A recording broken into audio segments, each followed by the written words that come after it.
الحمد لله الحمد لله رب العالمين والعاقبة للمتقين والصلاة والسلام على أشرف الأنبياء والمرسلين وعلى آله الطيبين الطاهرين وأصحابه الهادين المهديين أما بعد فقد قال الله تبارك وتعالى في الكلام المجيد والفرقان الحميد فأعوذ بالله من الشيطان الرجيم بسم الله الرحمن الرحيم قد أفلح من تزكى وذكر اسم ربه فصلى بل تؤثرون الحياة الدنيا والآخرة خير وأبقى إن هذا لفي الصحف الأولى صحف إبراهيم وموسى صدق الله المولانا العظيم وصدق رسوله النبي الكريم المكين الأمين ونحن على ذلك لمن الشاهدين والشاكرين والحمد لله رب العالمين إن الله وملائكته يصلون على النبي يا أيها الذين آمنوا صلوا عليه وسلموا تسليما اللهم صل على سيدنا محمد وعلى آل سيدنا محمد وبارك وسلم صلوا عليه صلاة وسلام عليك يا حبيبي يا رسول الله صلی اللہ تعالی علیہ وسلم۔ معزز سامعین اکرام، آج کا دن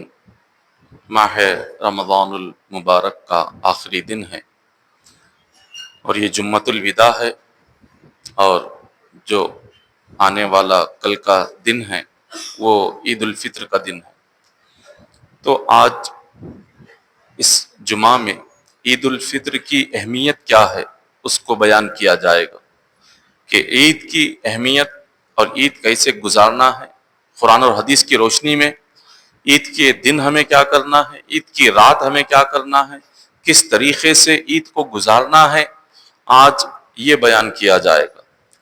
اللہ تبارک و تعالیٰ نے اپنے کلام پاک میں ارشاد فرمایا قد افلح من تزکا، بے شک وہ بندہ کامیاب ہو گیا کہ جس نے اپنے آپ کو ہر قسم کے گناہوں سے پاک کر لیا۔ جو بندہ خود کو گناہوں سے پاک کر لے، اللہ تعالیٰ فرماتا ہے کہ وہ کامیاب ہے۔ پھر رب نے فرمایا وَذَكَرَ اسْمَ رَبِّهِ فَصَلَّى، اور وہی بندہ کامیاب ہے جس نے اپنے رب کا ذکر کیا اور نماز پڑھا۔ یہ دو چیزیں اللہ نے قرآن پاک میں بیان فرمائی کہ جو بندہ اپنے آپ کو، اپنے دل کو، اپنے جسم کو گناہوں سے پاک رکھا اور اللہ کا ذکر کیا اور اس نے نماز پڑھا، یہ تین چیزیں جس بندے میں آ گئی وہ بندہ کامیاب ہے۔ پھر اللہ نے آگے فرمایا کہ بل تؤثرون الحیات الدنیا، اے بندوں تمہیں اتنے کھلے الفاظ میں نے سمجھا دیا کہ کامیابی کہاں ہے۔ کامیابی بندے کو اللہ تعالیٰ نماز میں عطا کرتا ہے، کامیابی بندے کی اللہ کے ذکر میں ہے، کامیابی اپنے گناہوں سے خود کو پاک و صاف کرنے میں ہے۔ لیکن بندہ یہ نہیں کرتا، وہ کیا کرتا ہے؟ اللہ نے فرمایا تم دنیا کی چیزوں کو دین سے پہلے رکھتے ہو، تم اپنی دنیا کو اپنے دین سے بھی زیادہ توجہ دیتے ہو، اپنی دین سے زیادہ اپنی دنیا کو چاہتے ہو، اور اسی کے پیچھے تم ساری زندگی پھرتے ہو، اور اس کے علاوہ تمہیں نہ کبھی اللہ کے ذکر کا خیال آتا ہے، نہ نماز کا خیال آتا ہے، نہ خود کو گناہوں سے پاک و صاف کرنے کا خیال آتا ہے۔ اللہ تعالیٰ کتنے پیارے انداز میں سمجھا رہا ہے۔ پھر اللہ نے آگے فرمایا بندوں کو کہ والآخرۃ خیر وابقیٰ، اے بندو تم آخرت کو چھوڑ کر جس دنیا کے پیچھے پیچھے پھرتے ہو، جس دنیا کے لیے تم مرتے ہو، جس دنیا کے لیے تم خود کو فنا کرتے ہو، جس دنیا کے لیے اپنی زندگی کو تباہ کرتے ہو، اپنی آخرت کو برباد کرتے ہو، یاد رکھو یہ دنیا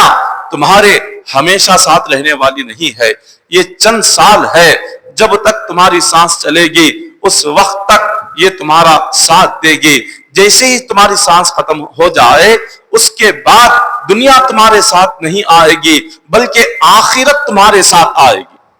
والآخرۃ خیر وابقیٰ، آخرت ہمیشہ باقی رہنے والی ہے، آخرت کو فنا نہیں ہے، دنیا کو فنا ہے۔ اللہ تعالیٰ یہ بندوں کو سمجھا رہا ہے، اور اللہ نے یہ فرمایا ان ھذا لفی الصحف الاولی، کہ یہ جو بات میں تم سے کہہ رہا ہوں، اللہ تعالیٰ اتنے پیارے انداز میں جو سمجھا رہا ہے، خدا فرما رہا ہے یہ میں نے صرف قرآن میں تمہیں نہیں فرمایا، بلکہ تم سے پہلے جو قومیں گزری ہے، جو امتیں گزری ہے، میں نے انہیں بھی یہی بات سمجھائی ہے۔ ان قوموں کو جو میں نے کتاب عطا فرمائی، تورات عطا کی، زبور عطا کی، انجیل عطا کی، ابراہیم علیہ السلام کو کتابیں عطا کی، موسیٰ علیہ السلام کو کتابیں عطا کی، ان تمام کتابوں میں اللہ نے اسی کا ذکر فرمایا۔ تو پچھلے انبیاء کی امتوں کو بھی اللہ نے یہی سمجھایا، ہمیں بھی یہی سمجھا رہا ہے، قرآن پاک میں بھی اللہ نے بیان کیا، اور دوسری کتابیں جو قرآن سے پہلے اتاری اس میں بھی اللہ نے یہی بات نازل فرمائی۔ تو اللہ تبارک و تعالی بس بڑے ہی پیارے انداز میں اور بہت کھلے الفاظ میں آسانی سے سمجھا رہا ہے کہ بندو کامیابی چاہتے ہو تو نماز پڑھو، کامیابی چاہتے ہو اللہ کا ذکر کرو، کامیابی چاہتے ہو گناہ چھوڑ دو، یہ تین کام کر لو، دنیا اور آخرت دونوں مقامات پر کامیابی مل جائے گی۔ اور دنیا کو اپنی آخرت سے زیادہ توجہ مت دو، دنیا کو آخرت سے بڑھ کر نہ چاہو، دنیا کو آخرت سے بڑھ کر اہمیت نہ دو، آخرت کو سب سے پہلے اہمیت دو، آخرت کو سب سے پہلے اس کے کام کرو، اس کے لیے جو جو توجہ دینی ہے پہلے اس کو توجہ دو۔ اب اس کا ذکر اللہ تبارک و تعالیٰ نے فرما دیا۔ اب آقا علیہ الصلوۃ والسلام جب مدینہ منورہ تشریف لائے، مدینہ منورہ حضور کے تشریف لانے کے بعد پہلا سال تھا، حضور نے وہاں مدینہ کے لوگوں کو دیکھا کہ وہ لوگ سال میں ایک مرتبہ عید کے طور پر وہ خوشیاں منا رہے ہیں۔ ان کی خوشی منانے کا انداز ایسا تھا کہ وہ لوگ جس شخص کو تلوار کے فن دکھانے میں جو ماہر ہوتا تھا وہ سارے لوگ جمع ہو جاتے، سارے لوگ مدینہ منورہ کے ایک میدان میں اکٹھا ہو کر جس کو تلوار کا فن دکھانا آتا وہ اپنی تلوار کا فن دکھاتا، سارے لوگ اس کو دیکھ کر تالیاں بجاتے اور خوشی کا اظہار کرتے۔ جنہیں نیزہ ہوتا تھا، جنگوں میں نیزے لے کر جاتے تھے دشمن پر حملہ کرنے کے لیے، جس کو نیزے کا فن دکھانا آتا تھا وہ نیزے سے اپنا فن دکھاتا تھا، لکڑیاں گھماتا تھا، اور یہ دیکھ کر لوگ تالیاں بجاتے تھے۔ اور اس دن لوگ بے انتہا شراب پیتے تھے، تلواروں سے کھیلتے تھے، نیزوں سے کھیلتے تھے، ہتھیاروں سے کھیلتے تھے، ناچتے تھے، گاتے تھے، شراب پیتے تھے۔ حضور علیہ الصلوۃ والسلام جب مدینہ تشریف لائے تو پوچھا تم یہ کیوں کرتے ہو؟ انہوں نے کہا کہ حضور ہم اپنے عید کے دن کو ایسے ہی مناتے ہیں، عید کا جو دن آتا ہے ہمارے باپ داداؤں سے ہم نے دیکھا جو ہمارا خاندانی طریقہ ہے ہم اسی طریقے پر عید مناتے ہیں، یہ ہماری عید منانے کا طریقہ ہے۔ حضور علیہ الصلوۃ والسلام نے ارشاد فرمایا کہ یہ عید اس طریقے سے نہ مناؤ، یہ بالکل شریعت کے خلاف ہے، یہ شراب پینا یہ بالکل شریعت اور اسلام کے خلاف ہے، اور اس طرح سے ناچ گانا یہ بھی اسلام کے خلاف ہے، اور یہ اس طرح تم گانا بجاتے ہو یہ بھی شریعت میں حرام ہے۔ تو میں تمہیں عید منانے کا ایک ایسا طریقہ بتاتا ہوں کہ جس میں تمہیں خوشی بھی ہو، تمہیں اللہ بھی تم سے راضی ہو جائے، تمہاری عبادت بھی ہو جائے اور تمہاری خوشی بھی مکمل ہو جائے۔ انہوں نے پوچھا حضور وہ طریقہ کیا ہے؟ تو آقا علیہ الصلوۃ والسلام نے فرمایا کہ عید کے دن نماز عید کی 2 رکعتیں تم پڑھو اور اللہ کا ذکر کرو، صدقہ اور خیرات کرو، اس طرح اپنی عید مناؤ گے تو اللہ بھی راضی ہوگا، تمہارے دل کو بھی خوشی محسوس ہوگی۔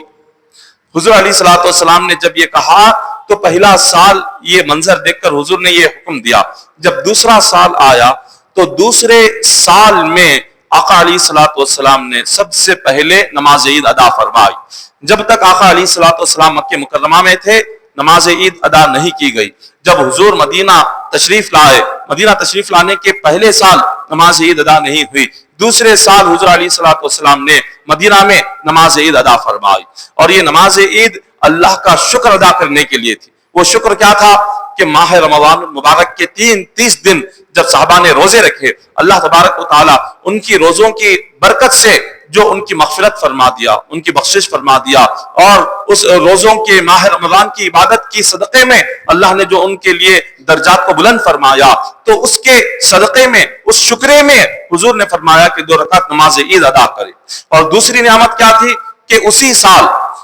سال جنگ بدر بھی ہوئی تھی۔ جس سال حضور نے پہلی نماز عید پڑھائی مدینہ میں، اسی سال پہلی جنگ اسلام کی ہوئی جس کو جنگ بدر کہتے ہیں۔ اور اس جنگ بدر میں 1000 کفار و مشرکین تھے کہ جن کے پاس کئی سارے ہتھیار، کئی سارے نیزے، اور ان کے پاس کئی اونٹ تھے اور کئی سارے گھوڑے تھے، اور ہر طرح سے اب جنگ کی تیاری کے ساتھ وہ لوگ میدان بدر میں آئے ہوئے تھے۔ اور صحابہ اکرام صرف 313 تھے۔ ان صحابہ اکرام کے پاس کیا تھا؟ صحابہ اکرام کے پاس صرف 17 اونٹ تھے،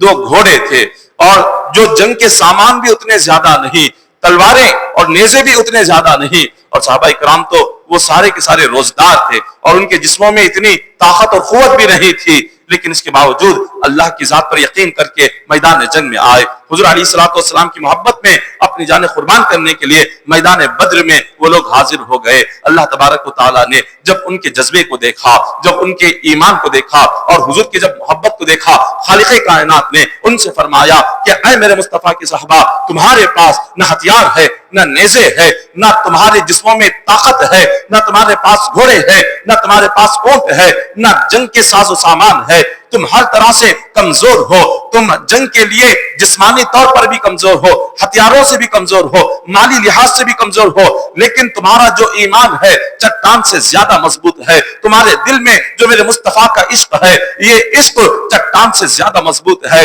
بس تمہارے اسی ایمان کے صدقے میں اور مصطفیٰ کی محبت کے صدقے میں میں تمہیں جنگ بدر میں کامیابی عطا فرماتا ہوں۔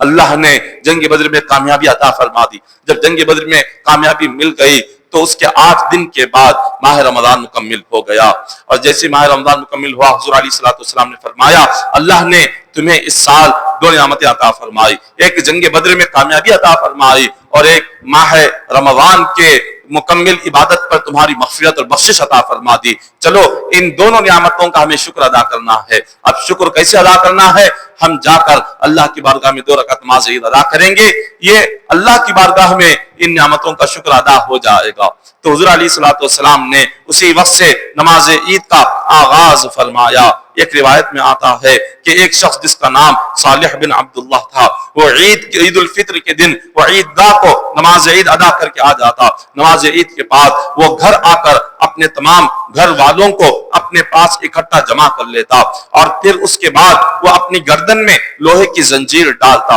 اور زمین پر گری ہوئی مٹی کو اپنے سر اور جسم پر ڈالتا اور بے انتہا روتا، اور لوگ جو اس کے اطراف اکٹھا ہوتے، سارے گھر والے اور محلے والے، وہ پوچھتے اے عبداللہ یہ کیا ہے، یہ تم نے اپنا کیا حال بنا رکھا ہے، یہ تو عید کا دن ہے، خوشی کا دن ہے، آج سارے لوگ ایک دوسرے کو مبارکبادی دے رہے ہیں، گلے مل رہے ہیں، وہ خوشی کا اظہار کر رہے ہیں، لیکن تمہیں کیا ہو گیا کہ تم آج اپنے گلے میں یہ زنجیر ڈال کر اور زمین پر گری ہوئی اس مٹی کو اپنے سر پر ڈال کر رو رہے ہو، گر گرا رہے ہو، کیا وجہ ہے؟ یہ صالح بن عبداللہ، یہ اللہ کا نیک بندہ، یہ شخص کہتا کہ لوگوں میں آج یہ اس لیے کر رہا ہوں، اللہ تبارک و تعالیٰ نے ہمیں حکم دیا کہ ہم ماہ رمضان کی عبادت کریں، ماہ رمضان میں روزے رکھیں، ماہ رمضان میں تراویح پڑھیں۔ اللہ تبارک و تعالیٰ نے یہ تو حکم دے دیا، اللہ کے حکم پر میں نے روزے بھی رکھ لیے، میں نے عبادت بھی کر لی، میں نے نیک اعمال بھی کر لیے، صدقہ بھی کر لیے، خیرات بھی کر لیے،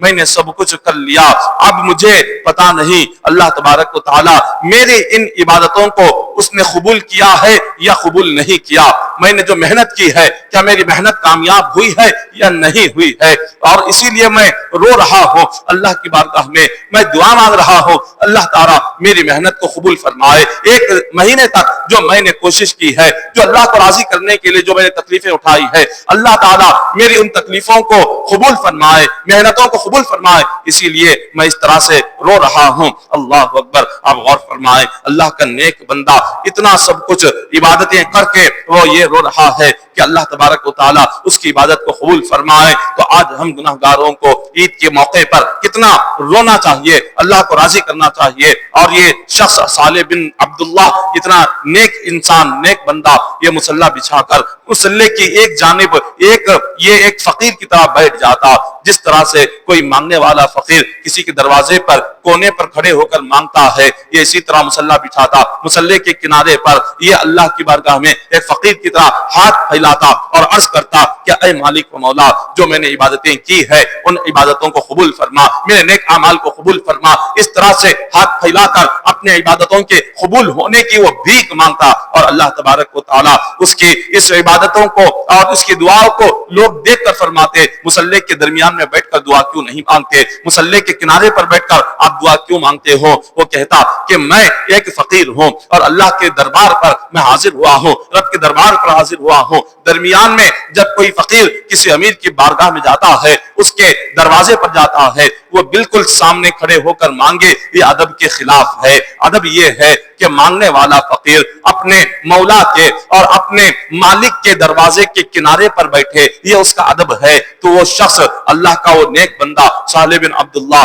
وہ مصلی کے درمیان میں بیٹھ کر اللہ سے دعا نہیں مانگتا تھا، وہ کنارے پر بیٹھ جاتا اور ایک فقیر کی طرح ادب اور احترام سے اللہ کی بارگاہ میں رو رو کر اپنی عبادتوں کے، ماہ رمضان کے روزوں کے قبول ہونے کی دعا مانگتا تھا۔ یہ اللہ تبارک و تعالیٰ کے نیک بندوں نے کس طرح سے نماز عید ادا فرمائی ہے کہ وہ عید کے دن بھی اللہ کو راضی کرنے کی کوشش کرتے، وہ عید کے دن بھی روتے، عید کے دن بھی گڑگڑاتے، عید کے دن بھی اللہ کو راضی کرنے کے لیے کتنی محنتیں اور وہ مشقتیں اٹھا رہے ہیں۔ ایک روایت میں آتا ہے، حضرت انس بن مالک رضی اللہ تعالیٰ عنہ سے روایت ہے، آقا علیہ الصلوۃ والسلام عید کے دن نماز عید کے لیے اپنے گھر سے باہر تشریف لائے۔ حضور علیہ الصلوۃ والسلام ہمارے نبی نے کس طرح سے عید گزاری ہے، عید کا دن حضور نے کیسے گزارا، ہمیں وہ جاننا چاہیے اور ہمیں اسی پر عمل کرنا چاہیے۔ جیسے حضور نے نماز عید ادا کی، عید کا دن حضور نے جیسے گزارا، ہم تمام کو بھی اسی طرح سے عید کا دن گزارنا چاہیے۔ آقا علیہ الصلوۃ والسلام عید کے موقع پر آپ اپنے مکان اقدس سے باہر تشریف لائے، راستے میں آپ نے دیکھا کئی سارے بچے کھیل رہے ہیں، ان میں سے ایک بچہ بڑا غمزدہ ہے، پریشان حال ہے اور بالکل الگ تھلگ بیٹھا ہوا ہے، اور اس کے کپڑے پھٹے ہوئے ہیں اور اس کے بال بکھرے ہوئے ہیں، زار و قطار رو رہا ہے، اس کے پیروں میں جوتے نہیں ہیں، سر پر مٹی پڑی ہوئی ہے۔ حضور علیہ الصلوۃ والسلام نے یہ دیکھ کر فرمایا کہ اے بچے، آج میں دیکھ رہا ہوں سارے بچے ان کے جسموں پر نیا لباس ہے، پیروں میں نئے جوتے ہیں، خوشبو لگائے ہوئے ہیں، آنکھوں میں سرما ہے، ان کے چہرے پر مسکراہٹ ہے، وہ خوشی کا اظہار کر رہے ہیں، لیکن تیرا کیا معاملہ ہے؟ تو بڑا غمگین ہے، تیرے چہرے پر نہ ہنسی ہے، نہ مسکراہٹ ہے، نہ جسم پر نیا لباس ہے، نہ پیر میں نئے جوتے ہیں، نہ تو نے خوشبو لگائی ہے، نہ عطر لگائی ہے، نہ تو نے سرما لگایا ہے، آج اتنا غمگین کیوں ہے، اتنا پریشان حال کیوں ہے؟ وہ بچہ کہتا ہے کہ آپ یہ جو سوال کر رہے ہیں، آپ کون ہے؟ اتنے لوگ آج میرے آگے سے گزر رہے ہیں، مگر کوئی ایک شخص بھی مجھ سے یہ سوال نہیں کیا، کوئی ایک شخص بھی آ کر میرا حال نہیں معلوم کیا، مگر آپ آ کر میرا حال معلوم کر رہے ہیں، آپ آ کر میرے غم کی وجہ پوچھ رہے ہیں۔ حضور علیہ الصلوۃ والسلام نے فرمایا، میں اللہ کا نبی ہوں، تم جس کا کلمہ پڑھتے ہو، میں وہی اللہ کا رسول ہوں۔ جب یہ سننا تھا، وہ بچہ خوشی سے جھوم اٹھا، اس نے عرض کیا کہ یا رسول اللہ صلی اللہ علیہ وسلم، آج اتنے بچے جو خوشی کا اظہار کر رہے ہیں، وہ اس لیے اظہار کر رہے ہیں کہ ان کے والد ہیں، ان کے والد نے انہیں نیا لباس لا کر دیا، ان کے والد نے انہیں عطر لا کر دیا، ان کے والد نے انہیں نئے جوتے لا کر دیے، ان کے والد نے ان کے لیے خوشی کے سارے انتظامات فرما دیے، مگر میرا حال یہ ہے کہ چند ماہ پہلے میرے والد ایک جنگ پر گئے اور اس جنگ میں شہید ہو گئے۔ میری والدہ نے میرے والد کی شہادت کے بعد میرے والد کی جو بھی میراث تھی، جائیداد تھی، میری والدہ نے قبضہ کر لیا اور انہوں نے دوسرا نکاح کر لیا، اور ان کا جو دوسرا شوہر ہے اس نے مجھے گھر سے باہر نکال دیا۔ اب میں یتیم ہو چکا ہوں، بے سہارا ہو چکا ہوں، مسکین ہو چکا ہوں، تو حضور آپ بتائیے میں کہاں سے نیا لباس خریدوں گا، کہاں سے نیا لباس پہنوں گا، میں کیسے خوش ہو سکتا ہوں؟ آقا علیہ الصلوۃ والسلام نے جب یہ سنا تو آپ نے اپنے صحابہ سے فرمایا، اے میرے صحابہ، جب تک میں اس بچے کو اس کے والد اور اس کی والدہ، اس کے بھائی، اس کا خاندان واپس نہیں لوٹاؤں گا، اس وقت تک میں نماز عید ادا نہیں کروں گا۔ پہلے اس بچے کو عید کی خوشیاں عطا کروں گا، اس کے بعد نماز عید میں ادا کروں گا۔ صحابہ اکرام نے عرض کیا کہ حضور آپ اس بچے کو ہمارے حوالے کر دیں، ہم اس کو تیار کر کے لائیں گے، آپ نماز عید کے لیے عید کا تشریف لے جائیں۔ حضور علیہ الصلوۃ والسلام نے فرمایا کہ نہیں، ہرگز نہیں، میں خود اس بچے کو تیار کروں گا۔ دیکھیے آقا علیہ الصلوۃ والسلام نے عید کا دن کیسے گزارا۔ حضور علیہ الصلوۃ والسلام عید کے دن نماز عید کے لیے جا رہے تھے، مگر ایک غمگین، ایک بے سہارا، ایک مصیبت زدہ اس بچے کو دیکھ کر حضور نماز عید کے لیے نہیں گئے۔ اس بچے کا ہاتھ پکڑا، سیدھے اپنے مکان اقدس میں گئے۔ حضرت ام المؤمنین عائشہ صدیقہ رضی اللہ تعالیٰ عنہا سے فرمایا، اے عائشہ، اس بچے کو میں نے وعدہ کیا ہے کہ اس کو اس کا خاندان لوٹاؤں گا۔ میں نے اس بچے کو کہا کہ آج سے میں اس کا والد ہوں، بس اتنا سننا تھا۔ وہ بچہ خوشی سے جھوم اٹھا اور حضرت عائشہ صدیقہ رضی اللہ تعالیٰ عنہا سے حضور فرماتے ہیں، آج سے تم اس کی والدہ بن جاؤ، آج سے تم اس کی ماں بن جاؤ،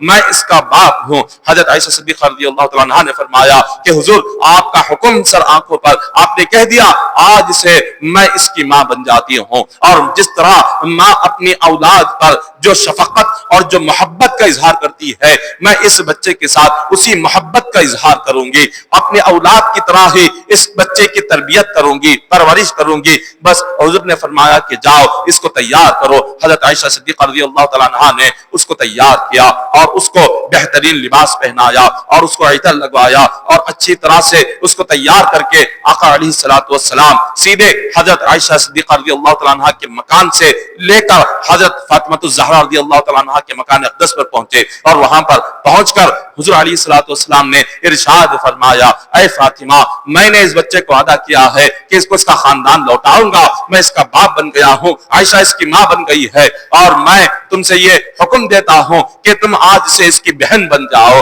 حضرت فاطمہ الزہرا خاتون جنت نے فرمایا کہ ابا حضور آپ کا حکم سر آنکھوں پر ہے، آج سے میں اس بچے کو اپنا بھائی مان لیتی ہوں۔ پھر حضور علیہ الصلوۃ والسلام حضرت علی رضی اللہ تعالیٰ عنہ کو بلایا اور فرمایا، اے علی، آج سے تم اس کے چچا بن جاؤ۔ حضرت علی رضی اللہ تعالیٰ عنہ نے اپنا سر جھکا کر قبول کر لیا۔ امام حسن امام حسین رضی اللہ تعالیٰ عنہ کو بلایا اور فرمایا کہ اے حسن، اے حسین، آج سے یہ لڑکا، یہ بچہ تمہارا بھائی ہے۔ اللہ اکبر۔ ایک تھوڑی دیر پہلے جو یتیم، مسکین، بے سہارا، لاوارث جو بچہ تھا، جس کے نہ والد تھے، نہ والدہ تھی، نہ بھائی تھے، نہ بہنیں تھے، نہ چچا تھے، آقا علیہ الصلوۃ والسلام نے عید کے دن اس کا جو خاندان بکھر چکا تھا، حضور نے اس کا خاندان اس کو واپس لوٹا دیا۔ آقا علیہ الصلوۃ والسلام نے اس کو سارا خاندان، اور حضور علیہ الصلوۃ والسلام اس کے والد بن گئے۔ حضور نے عائشہ صدیقہ رضی اللہ تعالیٰ عنہا کو اس کی والدہ بنا دیا، خاتون جنت فاطمہ الزہرا کو اس کی بہن بنا دیا، حضرت علی رضی اللہ تعالیٰ عنہ کو اس کا چچا بنا دیا، امام حسن امام حسین رضی اللہ تعالیٰ عنہما ان دونوں بچوں کو بھائی بنا دیا۔ ایسا خاندان۔ اس لڑکے نے کہا کہ یا رسول اللہ صلی اللہ علیہ وسلم، آپ نے جو احسان فرمایا ہے، جو کرم فرمایا ہے، کہ میں کبھی سوچ بھی نہیں سکتا کہ مجھے اتنا کائنات کا سب سے اعلیٰ خاندان آپ نے مجھے عطا فرمایا ہے۔ کائنات میں اس خاندان سے بہتر اور اس خاندان سے اعلیٰ کوئی خاندان نہیں۔ آپ نے اس خاندان کا مجھے حصہ بنایا، مجھ لاوارث، مجھ یتیم کا آپ نے حصہ بنایا۔ اللہ اکبر۔ حضور علیہ الصلوۃ والسلام نے اس سے کہا، میں تجھ سے وعدہ کیا تھا، میں نے نماز عید اس وقت تک ادا نہیں کرنی ہے جب تک میں تجھے عید کی خوشیاں نہ لوٹاؤں، جب تک میں تجھے خاندان نہ لوٹاؤں۔ اور حضور علیہ الصلوۃ والسلام اس کو لے کر نماز عید کے لیے جب آپ باہر تشریف لاتے ہیں، جو باہر بچے بیٹھے ہوئے تھے انہوں نے یہ منظر دیکھا اور وہ حیرت زدہ رہ گئے۔ انہوں نے پوچھا کہ یہ کیا معاملہ ہے کہ تھوڑی دیر پہلے جب تم یہاں سے گئے تھے تمہارے جسم پر نہ کوئی نیا لباس تھا، نہ عطر تمہارے کپڑوں پر تھا، نہ آنکھوں میں سرما تھا،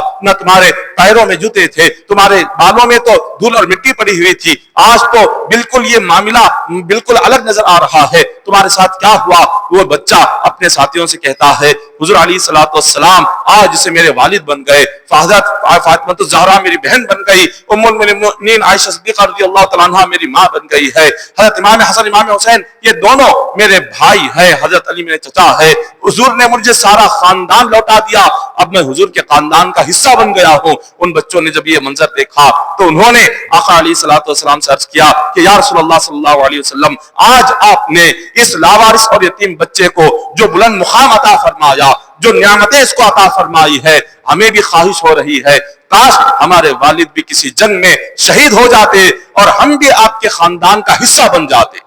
اللہ اکبر۔ یہ ہے آقا علیہ الصلوۃ والسلام نے عید ایسے گزاری ہے۔ حضور نے عید کے دن ایک روتے ہوئے بچے کو دیکھ کر اپنی آنکھ نہیں پھیری۔ حضور نے ایک لاوارث ایک یتیم کو غمگین حالت میں دیکھ کر حضور نے یہ نہیں سوچا کہ چلو آج خوشی کا دن ہے ہم ہی خوشی منائیں، اور دوسرا غمگین ہو یا پریشان ہو ہمیں اس کے غم سے کیا تعلق ہے، اور ہمیں اس کے رونے سے کیا تعلق ہے، ہمیں اس کی مصیبت سے کیا تعلق ہے۔ حضور نے یہ نہیں سوچا، حضور نے نماز عید ادا نہیں فرمائی جب تک اس یتیم اور اس لاوارث بچے کو حضور نے عید کی خوشیاں جب تک عطا نہ کر دی، حضور نے اس وقت تک نماز عید ادا نہیں فرمائی۔ اور امت کو تعلیم یہ دی ہے، امت کو یہ بتایا ہے کہ اگر تم نماز عید اور عید کا دن خوشی میں گزارنا چاہتے ہو تو سب سے پہلے اپنی خوشی سے زیادہ دوسروں کی خوشی کو اہمیت دو،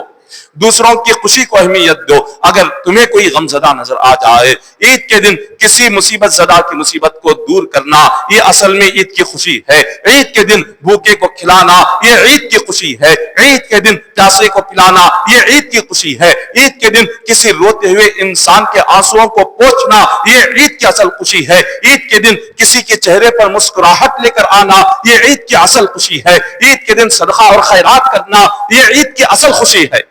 یہ اصل میں عید ہے۔ تو آقا علیہ الصلوۃ والسلام ہمیں یہی بتا رہے ہیں کہ تمہیں عید کس طرح سے گزارنی ہے۔ حضور علیہ الصلوۃ والسلام نے ایک مقام پر ارشاد فرمایا کہ رمضان کے ہر دن اور رات میں اللہ تبارک و تعالی 6 لاکھ جہنمیوں کو جہنم سے آزاد کرتا ہے۔ رمضان کے دن اور رات 24 گھنٹے میں ایک ایک لمحے میں اللہ تبارک و تعالی 6 لاکھ جہنمیوں کو جہنم سے آزاد کرتا ہے۔ جب شب قدر آتی ہے تو پہلے روزے سے لے کر شب قدر تک جتنی تعداد میں جہنمی جہنم سے آزاد ہوتے ہیں، صرف ایک شب قدر میں اتنے لاکھوں جہنمیوں کو اللہ جہنم سے آزاد کرتا ہے۔ اور جب عید الفطر کا دن آتا ہے تو پہلے رمضان سے لے کر 30 رمضان تک جتنے جہنمیوں کو اللہ نے جہنم سے آزاد فرمایا، عید کے ایک دن اتنے لاکھوں کروڑوں جہنمیوں کو جہنم سے آزاد فرماتا ہے۔ تو عید کا دن جہنم سے آزادی حاصل کرنے کا دن ہے، عید کا دن اپنی مغفرت کا دن ہے، عید کا دن اپنے گناہوں کی بخشش حاصل کرنے کا دن ہے۔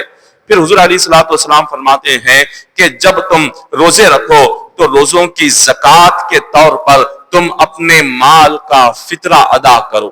جب ہم اپنے زکوٰۃ میں ایک حصہ نکالتے ہیں، مال سے ایک حصہ مال کا نکال کر زکوٰۃ ہم دیتے ہیں، تو یہ کیا ہے؟ یہ مال کا جو مائل ہے، مال کا مائل نکال کر ہم زکوٰۃ میں دے دیتے ہیں۔ اسی جس طرح سے مال کی زکوٰۃ ہے اسی طرح روزوں کی زکوٰۃ ہے۔ صحابہ نے پوچھا حضور روزوں کی زکوٰۃ کیا ہے، روزوں کی زکوٰۃ کیسے نکالے؟ حضور نے فرمایا کہ صدقہ فطر ادا کرنا، فطرہ ادا کرنا یہ روزوں کی زکوٰۃ نکالنے کی طرح ہے۔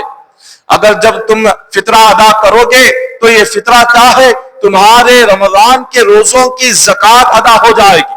جب تک بندہ فطرہ ادا نہیں کرتا اس کے روزے زمین و آسمان کے درمیان لٹک رہے ہوتے ہیں، اللہ کی بارگاہ تک نہیں پہنچتے، اللہ تعالیٰ اسے قبول نہیں فرماتا۔ جب وہ بندہ دنیا میں عید کے دن صدقہ فطر ادا کرتا ہے، اللہ تبارک و تعالیٰ اس کے روزوں کو 2 پر عطا فرماتا ہے، اور وہ 2 پروں سے اس کے روزے اڑتے ہوئے 7ویں آسمان تک پہنچتے ہیں، اور پھر 7ویں آسمان سے عرش الہی تک پہنچتے ہیں۔ عرش الہی پر اللہ نے نورانی چراغ لگائے ہوئے ہیں، ان نورانی چراغوں میں اس کے روزوں کے ثواب کو رکھ دیا جاتا ہے۔ جب وہ بندہ دنیا سے رخصت ہو کر اللہ کی بارگاہ میں آتا ہے، اس وقت تک اس کے روزے ان چراغوں میں محفوظ رہتے ہیں۔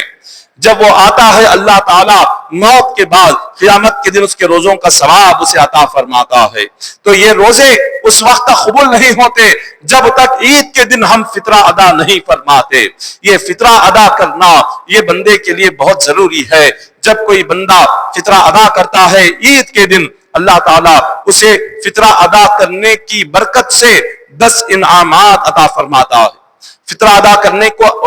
کرنے والے کے لیے اللہ کی 10 نعمتیں نصیب ہوتی ہے۔ سب سے پہلی نعمت جو فطرہ ادا کرنے والے کو اللہ تعالیٰ جو عطا فرماتا ہے وہ یہ ہے کہ خدا اس فطرہ ادا کرنے والے کو گناہوں سے پاک و صاف فرما دیتا ہے۔ یہ پہلی نعمت ہے جو اللہ کی بندے کو نصیب ہوتی ہے۔ اور دوسری نعمت فطرہ ادا کرنے والے کو یہ نصیب ہوتی ہے، اللہ تعالیٰ اس بندے کو عذاب جہنم سے نجات عطا فرماتا ہے۔ اور تیسری نعمت فطرہ ادا کرنے والے کو یہ ملتی ہے، اللہ تبارک و تعالیٰ اس کے روزوں کو قبول فرما لیتا ہے، اس کے روزے قبول ہو جاتے ہیں۔ جس طرح ہم نماز میں کوئی غلطی ہو جائے تو سجدہ سہو کرتے ہیں، سجدہ سہو سے نماز کی غلطی اللہ تعالیٰ معاف کر دیتا ہے، اسی طرح جب ہم روزہ رکھتے ہیں، روزوں میں بھی کئی غلطیاں ہو جاتی ہیں، سحری کے وقت میں کبھی غلطی ہو جاتی ہے، کبھی افطاری کے وقت میں غلطی ہو جاتی ہے، حالت روزے میں کبھی ہم جو باتیں کرنے کی نہیں وہ باتیں کر لیتے ہیں، جو باتیں سننے کی نہیں وہ باتیں سن لیتے ہیں، اور جو چیزیں دیکھنے کی نہیں وہ روزے کی حالت میں دیکھ لیتے ہیں۔ اور جب روزے میں ایسی غلطیاں ہو جائے تو کیا کرنا چاہیے؟ تو حضور نے فرمایا جس طرح سے نماز کی غلطی سجدے سہو سے معاف ہوتی ہے، اسی طرح روزے کی غلطی فطرہ ادا کرنے سے معاف ہو جاتی ہے۔ جب فطرہ ادا کرتے ہیں تو روزوں میں جو بھی غلطیاں ہوئی ہیں اللہ تعالیٰ ان غلطیوں کو معاف فرما دیتا ہے۔ اور پھر اس کے بعد حضور علیہ السلام نے آگے یہ فرمایا کہ فطرہ ادا کرنے والے کو اللہ تعالیٰ چوتھی نعمت یہ عطا فرماتا ہے کہ مولا اس کو جنت کا مستحق بنا دیتا ہے، وہ جنت کا حقدار بن جاتا ہے۔ یہ چوتھی نعمت ہے۔ پانچویں نعمت فطرہ ادا کرنے والے کو یہ ملتی ہے کہ وہ اپنی قبر سے جب اٹھے گا تو بہت ہی امن کے ساتھ بغیر ڈرے سکون سے قبر سے باہر آئے گا، کیونکہ قیامت کے دن لوگ جب اپنی قبروں سے اٹھیں گے وہ بہت پریشان حال ہوں گے، وہ بہت مصیبت زدہ ہوں گے، ڈرے ہوئے ہوں گے، گھبرائے ہوئے ہوں گے، یہ سوچ کر کہ پتہ نہیں آج ان کے ساتھ اللہ تعالیٰ کیا فیصلہ فرمائے گا۔ لیکن فطرہ ادا کرنے والا بندہ جب قبر سے اٹھے گا اس کے چہرے پر نہ ڈر ہوگا نہ گھبراہٹ ہوگی، بلکہ وہ سکون کے ساتھ بڑی ہی خوشی کے ساتھ اپنی قبر سے باہر آئے گا۔ یہ اللہ پانچویں نعمت عطا کرتا ہے۔ اور چھٹی نعمت فطرہ ادا کرنے والے کو یہ عطا فرماتا ہے کہ اس کے مکمل 1 سال اس نے جو بھی نیک اعمال کیے فطرے کی برکت سے اس کے سارے نیک اعمال قبول کر لیے جاتے ہیں۔ یہ 6ویں نعمت ہے۔ اور 7ویں نعمت فطرہ ادا کرنے والے کو یہ ملتی ہے کہ قیامت کے دن جب اللہ تعالیٰ حکم دے گی کہ پل صراط پر سے گزر جاؤ تو پل صراط کا جو راستہ ہوگا ہر کوئی اس پل کو پار نہیں کر سکے گا، ہر کوئی اس راستے پر چلنے کی طاقت نہیں رکھے گا، لیکن جو بندہ اس دنیا میں فطرہ ادا کرنے والا جب پل صراط پر کھڑے ہوگا وہ ایک بجلی کی چمک کی طرح ایک لمحے میں اس راستے کو پار کر کے جنت میں داخل ہو جائے گا۔ یہ فطرہ دینے والے کو اللہ تبارک و تعالیٰ 7ویں 8ویں نعمت عطا فرماتا ہے۔ اور حضور علیہ السلام نے فرمایا فطرہ دینے والے کو 8ویں نعمت یہ ملتی ہے، قیامت کے دن حضور کی شفاعت اس پر واجب ہو جاتی ہے، حضور اس کی شفاعت فرماتے ہیں قیامت کے دن۔ اور 9ویں نعمت اس کو یہ ملتی ہے اس کی جو نیکیوں کا جو ترازو کا پلہ ہے وہ قیامت کے دن وزن ہو جائے گا، اور قیامت کے دن جس کی نیکیوں کا جو ترازو کا حصہ ہے وہ وزن ہو گیا، وہ پلہ بھاری ہو گیا تو وہ جنتی ہے، اور جس کے نیکیوں کا پلہ ہلکا ہو گیا قیامت کے دن تو وہ جنت میں داخل نہیں ہو سکتا۔ فطرہ دینے والے بندے کا نیکیوں کا جو پلہ ہے وہ بڑا ہی وزنی ہوگا، وہ اتنا وزن ہوگا کہ اس کے نیکیاں اس کے گناہوں سے آگے بڑھ جائیں گی۔ اور جو 10ویں نعمت ہے جو فطرہ کرنے والے کو اللہ عطا فرماتا ہے وہ یہ ہے کہ اللہ تعالیٰ اس کا نام گناہگاروں کی فہرست سے نکال کر اپنے نیک بندوں میں نام لکھ دیتا ہے۔ یہ فطرہ ادا کرنے والے کو اللہ کی جانب سے یہ 10 نعمتیں ملتی ہے۔ تو فطرہ صدقہ فطر یہ بہت ہی ضروری ہے، یہ واجب ہے، اور جو بندہ اس کو ادا نہ کرے وہ گناہگار ہے۔ اللہ تبارک و تعالیٰ اس بندے کو گناہ عطا فرماتا ہے صدقہ فطر ادا نہ کرنے والے کو۔ اور صدقہ فطر ہر شخص پر واجب ہے، جتنے گھر میں افراد ہے، چاہے وہ چھوٹا بچہ ہی کیوں نہ ہو، عید کے دن جو بچہ پیدا ہو اس بچے کا بھی فطرہ ادا کرنا یہ واجب ضروری ہے والدین پر۔ اگر ادا نہیں کریں گے تو گناہگار ہوں گے۔ تو جس دن بچہ پیدا ہو، ایک دن کا بچہ کیوں نہ ہو، اس بچے کا فطرہ ادا کرنا واجب ہے۔ نوجوان ہو، بوڑھے ہو، جتنے افراد گھر میں ہو، ہر ایک کے نام سے فطرہ ادا کرنا چاہیے، جس طرح سے اللہ تبارک و تعالیٰ نے اس کا ذکر فرمایا۔ احادیث میں آتا ہے حضور علیہ السلام فرماتے ہیں کہ عید کے دن اپنے مرحومین کے نام پر ایک وظیفہ پڑھ کر اس کا ثواب ان کی روحوں کو پہنچاؤ۔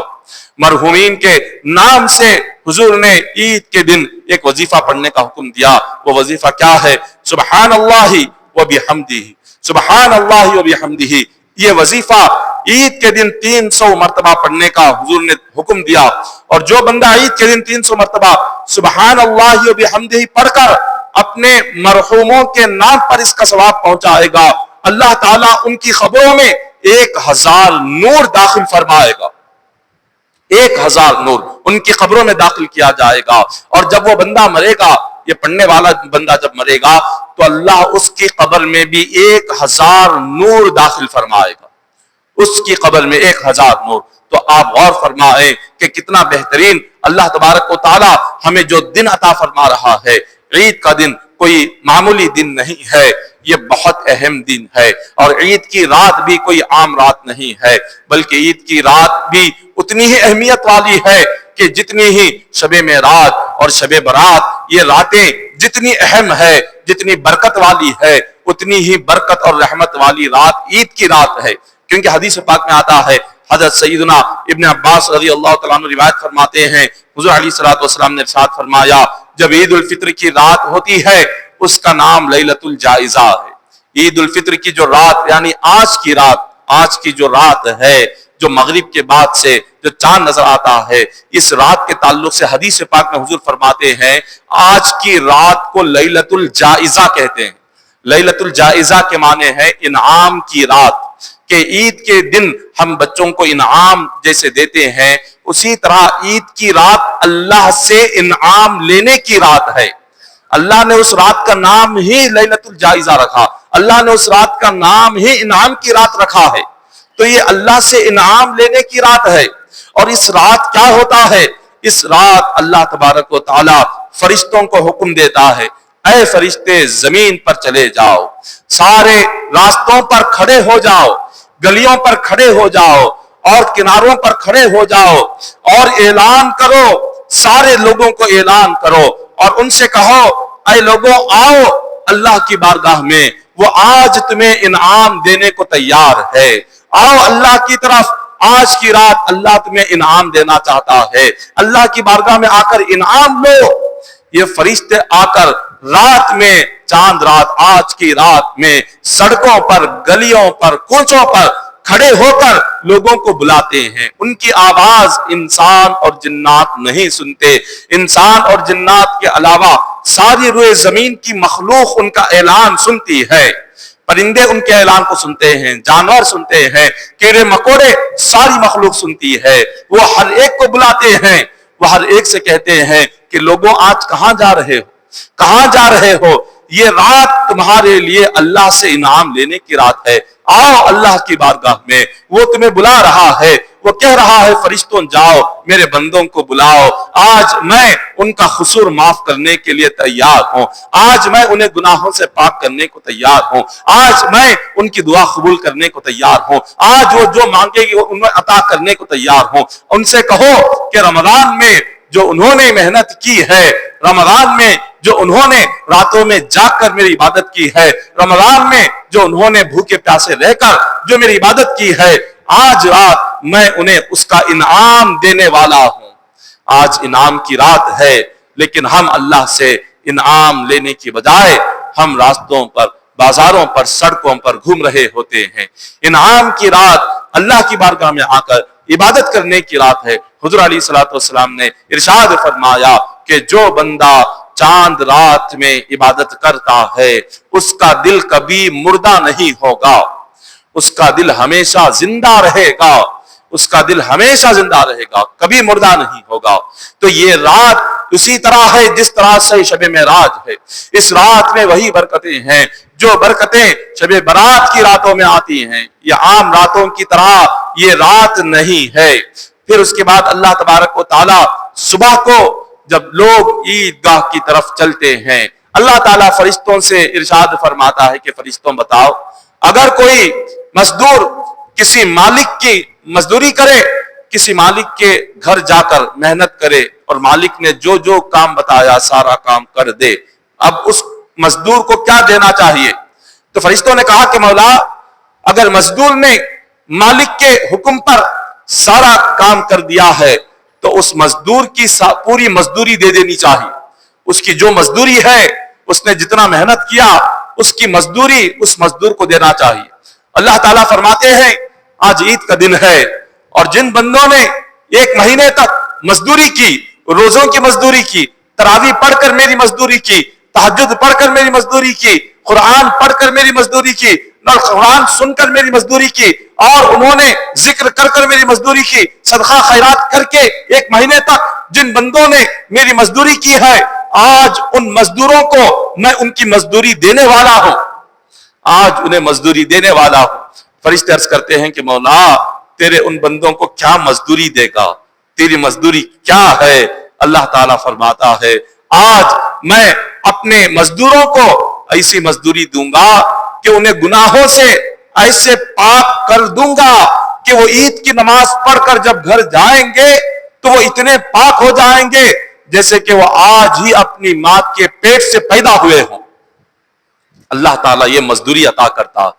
عید کے دن خدا کی یہ مزدوری ملتی ہے ان بندوں کو جو ایک مہینے تک محنت کرے، جو ایک مہینے تک اللہ کے لیے جنہوں نے تراویح کو نہیں چھوڑا، ایک ماہ تک جو گرمیوں کی سخت دھوپ میں جو بھوکے پیاسے رہے، ایک ماہ تک جنہوں نے اللہ کو راضی کرنے کے لیے ساری عبادتوں کی پابندی کی، صدقہ و خیرات کیا، ایسے بندوں کو اللہ تعالیٰ مزدوری میں عید کے دن انہیں گناہوں سے پاک و صاف فرما دیتا۔ یہ اللہ کی مزدوری ہے۔ اور پھر اس کے بعد اللہ تبارک و تعالیٰ ان بندوں سے فرماتا ہے کہ اے بندوں مجھے اپنی عزت و جلال کی قسم ہے، آج تم عید کے دن آئے ہوئے ہو، اس اجتماع میں آئے ہوئے ہو، اس ہزاروں کے مجمع میں تم نماز عید ادا کر رہے ہو، مجھے اپنی عزت و جلال کی قسم ہے تم جو مانگو گے میں تمہیں عطا کرنے کو تیار ہوں۔ مانگو تم مجھ سے جو چاہے مانگ لو، اگر آخرت کی کسی نعمت کا تم مجھ سے سوال کرو گے تمہیں آخرت کی نعمت عطا کروں گا،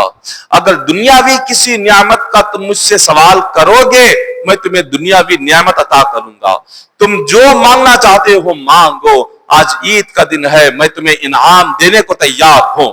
تو عید کے دن مانگے جانے والی دعا اللہ تعالیٰ یقیناً قبول فرماتے ہیں، اس دعا کو رد نہیں کیا جاتا۔ اور پھر اس کے بعد اللہ تبارک و تعالیٰ فرماتے ہیں اے میرے بندوں مجھے اپنی عزت و جلال کی قسم ہے جس طرح تم نے رمضان میں میرا خیال رکھا، رمضان میں مجھے راضی کرنے کا خیال تمہارے دل میں تھا، رمضان میں میری عبادت کا خیال تمہارے دل میں تھا، رمضان میں گناہوں سے بچنے کا خیال تمہیں دل میں تھا، جیسے رمضان میں تم نے زندگی گزاری اب رمضان کے بعد بھی اگر ویسے ہی عبادت کرو گے، ویسے ہی گناہوں سے بچو گے تو اللہ فرماتا ہے مجھے اپنی عزت و جلال کی قسم ہے میں دنیا اور آخرت میں تمہارے سارے گناہوں پر پردہ ڈال دوں گا،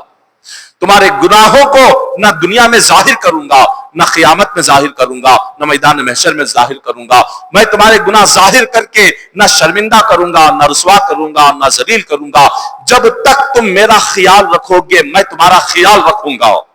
یہ اللہ تعالیٰ فرماتا ہے رمضان ختم ہوتے ہی بندہ جب اللہ کی عبادت کو بھول جاتا ہے اور پھر دوبارہ سے اپنی پہلے والی زندگی کی طرف لوٹ جاتا ہے، وہ جب نمازیں چھوڑ دیتا ہے، جب وہ اللہ کو راضی کرنے کا خیال اس کے ذہن سے ہٹ جاتا ہے اور جب وہ گناہوں کے راستے پر آ جاتا ہے تو اللہ فرماتا ہے کہ اے بندے اب تو میرا خیال نہیں کر رہا، اگر تو میرا خیال نہیں کرے گا تو میں بھی تیرا خیال نہیں کروں گا،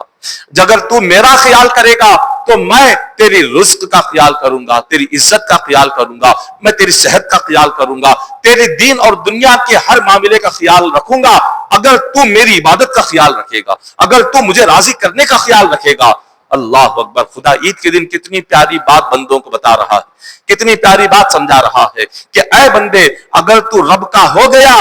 تو پھر ساری کائنات تیری ہو جائے گی، اگر تو اللہ کا بن کر رہے جیسے تو نے 30 دن تو اللہ کا بن گیا، 30 دن تو نے اللہ کے لیے راتوں میں جاگا، نیندیں قربان کی، بھوکا رہا، پیاسا رہا، گناہوں سے بچتا رہا، تقوی اختیار کیا، پرہیزگاری کی زندگی کو تو نے اختیار کیا، تو نے راتوں کی نیندیں قربان کی، شہری کیا، رات میں بستروں کو چھوڑا، تہجد پڑھا، جیسے تو نے اللہ کو راضی کرنے کا خیال کیا، تو جیسے اللہ کے لیے تو سارے ایک مہینے تک جیسے محنت کرتا تھا، اگر رمضان کے بعد بھی ویسے ہی تو اللہ کو راضی کرنے کے لیے محنت کرے گا، تیرے دنیا اور آخرت کا جو مسئلہ ہوگا، جو معاملہ ہوگا، اس معاملے کو میں حل کروں گا۔ اللہ تعالیٰ یہ فرما رہا ہے۔ اور پھر اس کے بعد اللہ تبارک و تعالیٰ بندے سے فرماتا ہے اے بندے آج میں تجھ سے راضی ہو گیا،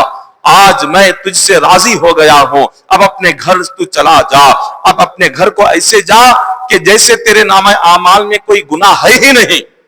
اب تو بالکل صاف ہو گیا ہے، پاک ہو گیا ہے، پاک صاف ہو کر تو اپنے گھر کو جا رہا ہے، تیرے نام اعمال میں اب صرف عبادت نیکیاں ہیں، کوئی گناہ نہیں ہے۔ اللہ تعالیٰ یہ ان بندوں سے فرماتا ہے جو بندے ایک مہینہ اللہ کے لیے روزہ جنہوں نے رکھا، ایک مہینہ جو بھوکے رہے، پیاسے رہے، جنہوں نے نہ تراویح چھوڑی، نہ قرآن کی تلاوت کو چھوڑا، نہ رات کی تہجد کو چھوڑا، ایسے بندوں سے اللہ تعالیٰ یہ اعلان فرماتا ہے۔ اور پھر اس کے بعد حضور علیہ الصلوۃ والسلام ارشاد فرماتے ہیں، آقا علیہ الصلوۃ والسلام نے یہ ارشاد فرمایا کہ جب عید الفطر کا دن آتا ہے، یہ عید الفطر کا دن کوئی معمولی دن نہیں ہے، اللہ نے جنت کو جو پیدا کیا وہ عید الفطر کے دن ہی پیدا کیا۔ عید الفطر کا دن وہ ہے کہ جس دن اللہ نے جنت کو پیدا کیا۔ ایک شجر طوبہ ہے، ایک درخت اللہ نے جنت میں لگایا، اس درخت کا سایہ اتنا پھیلا ہوا ہے، اگر کوئی بندہ اس درخت کے سائے میں اگر چلنے لگے گا تو چلتے چلتے 100 سال گزر جائیں گے، درخت کا سایہ ختم نہیں ہوگا۔ اس درخت کا نام شجر طوبہ ہے، اور یہ جو درخت اللہ نے جنت میں لگایا ہے وہ بھی عید الفطر کے دن ہی اللہ نے لگایا ہے۔ اور جبرائیل علیہ الصلوۃ والسلام وحی لے کر، پہلی آیت قرآن پاک کی لے کر جو دنیا میں اترے، وہ دن بھی عید الفطر کا دن ہی تھا۔ اللہ تعالیٰ نے فرعون کے جادوگروں کی جو توبہ قبول فرمائی وہ بھی عید الفطر کے دن ہی اللہ نے قبول فرمائی۔ تو عید الفطر کا دن یہ بڑا ہی رحمتوں اور برکتوں والا دن ہے، اور اس دن کی ایسی ہی اہمیت ہے، اور اس دن کو ہمیں اتنا ہی اہتمام سے منانا چاہیے جیسے ہم شب قدر کو مناتے ہیں۔ شب قدر میں جس طرح عبادتوں کا اہتمام کرتے ہیں، عید الفطر کے دن بھی اتنی ہی عبادتوں کا اہتمام کرنا چاہیے۔ حضرت عمر فاروق رضی اللہ تعالیٰ عنہ حضور کے صحابی رسول ہے، صحابہ کرام عید کیسے مناتے تھے، ان کی عید کیسے ہوتی تھی، وہ عید کے دن کیا کرتے تھے۔ حضرت عمر فاروق رضی اللہ تعالیٰ عنہ عید کے دن آپ نے دیکھا، وہ جو دور تھا، وہ جو زمانہ تھا، بڑا تنگ دستی والا دور، فقر و فاقہ، محتاجی بہت تھی۔ حضرت عمر فاروق رضی اللہ تعالیٰ عنہ حضور کے صحابی ہیں، اور آپ امیر المؤمنین بھی بن گئے، ساری امت کے خلیفہ بھی بن گئے، امیر المؤمنین بن گئے، اور اسلامی سلطنتیں کئی مقام پر، ملک شام میں اسلامی حکومت آ گئی، اور ملک روم میں اسلامی حکومت آ گئی، عراق اور ایران کے قریب تک اسلام کی سرحدیں پھیل گئی۔ حضرت عمر فاروق رضی اللہ تعالیٰ عنہ کے زمانے میں جتنا اسلام پھیلا، اور جتنے ملک جو یہودیوں کے، عیسائیوں کے تھے، آپ نے ان ملکوں پر جو فتح حاصل کی جنگ کر کے، اتنا زیادہ کسی صحابی کے دور میں اسلام فتح نہیں ہوا جتنا فاروق اعظم کے زمانے میں اسلام فتح ہوا۔ جتنے ملک اسلام میں آئے، جتنی سرحدیں بڑھی اسلام کی، وہ سب سے زیادہ فاروق اعظم رضی اللہ تعالیٰ عنہ کے زمانے میں بڑھی۔ تو وہ امیر المؤمنین، وہ عمر فاروق رضی اللہ تعالیٰ عنہ، جنہوں نے کئی سارے عیسائیوں کے ملکوں کو، یہودیوں کے ملکوں کو اسلامی ملک بنایا، جب عید کا دن آتا ہے ان کے صاحبزادے، ان کے بیٹے کے جسم پر ایک پھٹا پرانا لباس ہے، کیونکہ انہیں ڈر تھا، ان کے پاس اتنی بھی رقم نہیں تھی کہ نیا لباس خرید سکے، تو اسی لیے سوچا کہ اگر دنیا میں نیا لباس خریدوں گا اور وہ حلال کی کمائی کا نہ ہو، اور اس میں تھوڑا سا بھی حلال کی کمائی سے ہٹ کر 1 روپیہ بھی شامل ہو گیا، تو پھر قیامت کے دن اللہ کو اس کا جواب دینا ہوگا، حساب دینا ہوگا۔ تو آپ نے بیٹے سے فرمایا کہ بیٹا، میں تمہیں عید کا نیا لباس خرید کر دے نہیں سکتا، میرے پاس اتنی رقم نہیں ہے، لیکن مجھے غم ہے کہ جب تم دیکھو گے کہ بچے نیا لباس پہن کر تمہارے سامنے آئیں گے تو تم رو جاؤ گی، تمہیں بھی کافی تکلیف ہوگی کہ آج عید کے دن سارے لوگ، تو سارے بچے نیا لباس پہن رہے اور تم پھٹا پرانا لباس پہن رہے ہو، تو تمہیں کافی تکلیف ہوگی، تمہاری تکلیف کو دیکھ کر میں رو رہا ہوں۔ حضرت عمر فاروق رضی اللہ تعالیٰ عنہ، آپ بھی حضور کے صحابی، حضور کی صحبت میں رہنے والے، اور آپ کی جو اولاد تھی، اس اولاد کی بھی تربیت اللہ نے کیا فرمائی تھی، کیا تربیت تھی۔ آپ کے بیٹے فرماتے ہیں کہ ابا حضور، آج اس بندے کو افسوس کرنا چاہیے جس نے اللہ کو ناراض کیا، جس نے اپنے والدین کی نافرمانی کی، تو اس کو اپنے آپ پر رونا ہے، اس کو افسوس کرنا ہے۔ مجھے یقین ہے کہ آپ بھی مجھ سے راضی ہیں اور اللہ بھی مجھ سے راضی ہے۔ جب اللہ بھی راضی، میرے والد بھی راضی، تو مجھے کس بات کا غم ہوگا، مجھے کس بات سے تکلیف ہوگی، کس بات کا مجھے درد ہوگا۔ جب آپ میرے والد ہیں، آپ مجھ سے راضی ہیں، میرا رب مجھ سے راضی ہے، تو مجھے تکلیف کس بات سے ہوگی۔ دیکھیے چھوٹی سی عمر ہے، حضرت عمر فاروق رضی اللہ تعالیٰ عنہ کے فرزند کی اتنی چھوٹی سی عمر میں ان کے دل میں کیا دینداری ہے، یہ تربیت کا اثر ہوتا ہے۔ گھروں میں جو ماں باپ کی جو تربیت ہوتی ہے، تربیت سب سے اہم ہے، سب سے پہلی تربیت ہونی چاہیے گھر سے۔ ماں باپ کی تربیت ہی زندگی بھر اولاد کو کام آتی ہے، وہ چاہے جس اسکول میں پڑھے، مدرسے میں پڑھے، جہاں پر بھی جائے، وہاں سے تربیت نہیں ملتی۔ تربیت جو ملتی ہے وہ گھر سے ملتی ہے، تربیت جو ملتی ہے ماں باپ سے ملتی ہے، گھر کے ماحول سے ملتی ہے۔ حضرت عمر فاروق رضی اللہ تعالیٰ عنہ کے فرزند کو کسی نے سکھایا نہیں، لیکن گھر میں رہتے ہوئے انہوں نے جو دینداری کا ماحول دیکھا، جو تقویٰ دیکھا، جو اپنے والد کا پرہیزگاری دیکھی، جو اللہ کا خوف دیکھا، وہ دیکھ کر ہی کہہ دیا کہ مجھے عید کے دن آپ نیا لباس لائے یا نہ لائے مجھے کوئی فرق نہیں ہے، آپ مجھ سے راضی ہے، اللہ مجھ سے راضی ہے، نہ مجھے غم ہے نہ مجھے تکلیف ہے۔ یہ تربیت ہونی چاہیے۔ یہ سن کر حضرت عمر فاروق رضی اللہ تعالیٰ عنہ رو پڑے اور اپنے بیٹے کو گلے سے لگایا اور اپنے بیٹے کے حق میں دعا فرمائی۔ حضرت علی رضی اللہ تعالیٰ عنہ آپ کی عید کیسے گزری؟ حضرت علی رضی اللہ تعالیٰ عنہ عید کے دن آپ کے پاس ایک شخص حاضر ہوا، آپ سوکھی روٹی کھا رہے تھے، حضرت علی رضی اللہ تعالیٰ عنہ۔ تو اس نے کہا آج عید کا دن ہے، ہر گھر میں مختلف قسم کے رنگ برنگے کھانے بنے ہوئے، لذیذ مزیدار قسم کے کھانے ہر گھر میں بنے، اور آپ امیر المؤمنین حضرت علی رضی اللہ تعالیٰ عنہ خلیفہ ہے اور آپ سوکھی روٹی پانی سے کھا رہے ہیں، آپ یہ اس طرح عید کیوں منا رہے ہیں؟ حضرت علی رضی اللہ تعالیٰ عنہ فرماتے ہیں کہ اے اللہ کے بندے، عید اس بندے کے لیے خوشی ہے کہ جس کے روزے اللہ نے قبول فرما لیے ہو، جس کے روزے قبول ہو گئے، جس کی نماز قبول ہو گئی اور جس کی محنت کامیاب ہو گئی، اس کے لیے عید کا دن خوشی کا دن ہے۔ اور مومن کے لیے ہر وہ دن عید کا دن ہے کہ جس دن اس نے 5 وقتہ نماز جماعت سے ادا فرما دی ہے، جس دن اس کی 5 وقتہ نماز جماعت سے ادا ہو گئی، تہجد ادا ہو گئی، جس دن اس نے تہجد سے لے کر 5 وقتہ نماز جماعت سے ادا کی، فرمایا ہر وہ دن اس کے لیے عید اور خوشی کا دن ہے۔ یہ صحابہ کرام کی عید ایسے ہوتی تھی۔ حضرت علی رضی اللہ تعالیٰ عنہ کی عید دیکھیے، اسی طرح حضرت عمر فاروق رضی اللہ تعالیٰ عنہ آپ کی سیرت میں بیان کیا گیا، خلیفہ وقت حضرت عمر فاروق اپنے گھر کا دروازہ بند کر کے رو رہے ہیں۔ لوگوں نے حیران ہو کر عرض کیا یا امیر المؤمنین، آج خوشی منانا چاہیے، آپ رو رہے ہیں، آپ عید کے دن آنسو بہا رہے ہیں، آپ کے رونے کی وجہ کیا ہے؟ حضرت عمر فاروق رضی اللہ تعالیٰ عنہ فرماتے ہیں اے لوگوں، اللہ کا حکم تھا عبادت کرو، نماز پڑھو، میں نے عبادتیں کی، 30 دن روزے رکھ لیے، اللہ کا حکم تھا، تراویح پڑھنا الحکم تھا، اس حکم پر عمل کر لیا، تہجد پڑھنا حکم تھا، اس حکم پر عمل کر لیا، قرآن پڑھنا حکم تھا، اس حکم پر عمل کر لیا، جو اللہ نے احکامات دیے میں نے وہ سب کچھ کر لیے، لیکن آج عید کے دن میں اپنا گھر کا دروازہ بند کر کے اس لیے رو رہا ہوں، میں سوچ رہا ہوں میں نے ساری محنت تو کر لی ہے، روزے تو رکھ لیے ہیں، نمازیں تو پڑھ لی ہے، پتا نہیں اللہ نے اس کو قبول کیا یا قبول نہیں کیا۔ میں سوچ رہا ہوں اگر اللہ تعالیٰ وہ سارے روزے اور نمازیں تراویح سب کچھ اگر میرے منہ پر مار دے اور کہہ دے کہ عمر جا میں نے قبول نہیں کیا، تو پھر میرا کیا ہوگا،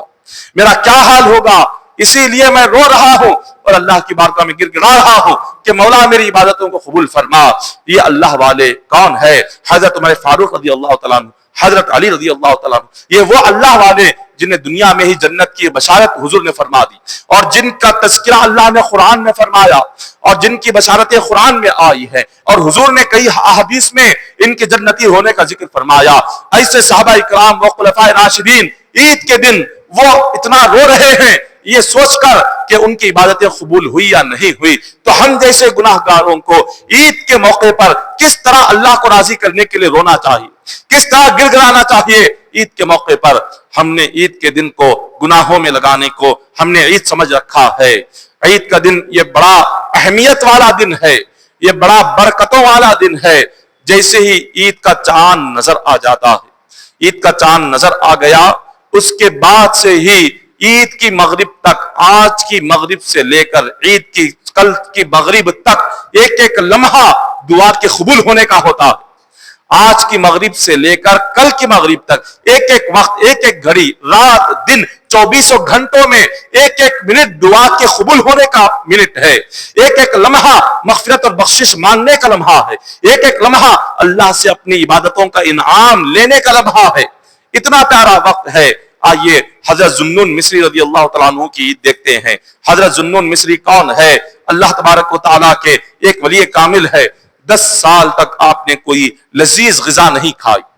10 سال تک اپنی زبان کو مزیدار لذت والا کھانا اپنی زبان پر نہیں رکھا، صرف گرم پانی پیتے تھے، سوکھی روٹی نمک کے ساتھ کھاتے تھے 10 سال تک۔ ایسی اللہ کی عبادت کی۔ اللہ کو راضی کرنے کے لیے اللہ والوں نے کیا کیا کیا؟ ہم صرف رمضان کے روزے رکھ کر، ایک مہینہ رکھ کر سمجھتے ہیں ہم بہت بڑے نیک بن گئے۔ اب ایسے سمجھتے ہیں کہ ہم سے بڑا کوئی نمازی نہیں۔ رمضان کے 30 روزے رکھ لے کر، کچھ تراویح پڑھ لے کر، تہجد پڑھ لے کر، دل میں نیکیوں کا، عبادتوں کا اور فخر ایسے آ جاتا ہے، ہم یہ سمجھتے ہیں آج ہم بہت بڑے ولی بن گئے، پورے روزے ہم نے رکھ لیے ہیں۔ بس 30 دن رہ کر یہاں ذوالنون مصری 10 سال تک آپ نے اپنی زندگی میں 10 سال روزے رکھے، اور 10 سال کی سحری اور افطاری میں ایک لذت والی غذا، ایک لقمہ اپنی زبان پر لگنے نہیں دیا۔ اب 10 سال جیسے ہی ہو گئے،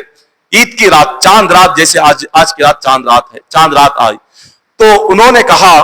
کہ 10 سال تک تو میں نے کچھ نہیں کھایا، کل عید ہے